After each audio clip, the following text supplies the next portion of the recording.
పేదలకు dignity decent life అందిస్తూ పేదరిక నిర్మూలనకి కృషి చేస్తున్న జగన్మోహన్ రెడ్డిని మళ్లీ సీఎంగా చేసుకోవాలని దక్షిణ ఎమ్మెల్యే అభ్యర్థి వాసుపల్లి గణేష్ కుమార్ అన్నారు. కార్పొరేటర్ ఆల లీలావతి ఆలస్ట్రీన్ ఆధ్వర్యంలో 42వ వార్డులో ఎన్నికల ప్రచారం ఉత్సాహంగా సాగింది. మండు టెండెన్ సైతం లెక్క చేయకుండా జన సంద్రోహం ప్రచారానికి కదిలివచ్చారు.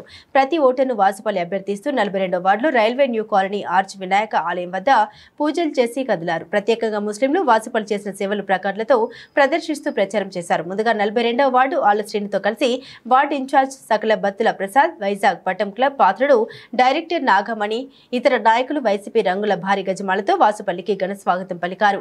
ఈ సందర్భంగా ఎమ్మెల్యే అభ్యర్థి వాసుపల్లి గణేష్ కుమార్ మాట్లాడుతూ 42వ వార్డు వైసీపీ ప్రభుత్వం హయాంలో జరిగిన అభివృద్ధి సంక్షేమం మళ్లీ అందరం ఎక్కిస్తుందని ఆశాభావం వ్యక్తం చేశారు. మన ఎక్స్ కార్పొరేటర్ గారు జగదీష్ గారు సీనియర్ నాయకులు అనేక అలుపెరగని ప్రచారాన్ని ఏమో చేస్తూ ఉన్నారు. ప్రతి డోర్ టు డోర్ కూడా ఇప్పటికే ఒక 3 సార్లు కంప్లీట్ చేసుకున్నాం. నేను కూడా ప్రతి డోర్కి కూడా వెళ్ళి టచ్ చేస్తూ ఉన్నాము.